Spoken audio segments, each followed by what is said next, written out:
Sudiksha Konanki 20 years premed student.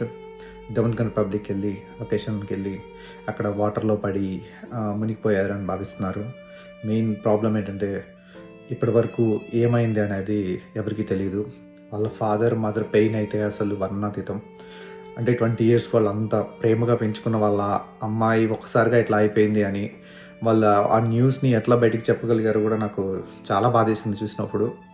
So నేను ఈ reel ఎందుకు చేస్తున్నానంటే ఒకటే ఒక విషయం కోసం, వ్యూస్ కోసం, లైక్స్ కోసం కాదు, కానీ మీ ప్రేయర్స్లో వాళ్ళని పెట్టుకోండి. అండ్ నాకు ఇష్టమైన వెంకటేశ్వర స్వామి వారిని నేను ఆల్రెడీ అడిగాను. సో మీరందరూ కూడా మీ ప్రేయర్స్లో చెప్పండి, అమ్మాయి క్షేమంగా తిరిగి రావాలి అని కోరుకోండి. అండ్ ఎలా ఉన్న వాళ్ళ ఫ్యామిలీకి మళ్ళీ సంతోషం తిరిగి రావాలని కోరుకోండి. Thank you so much.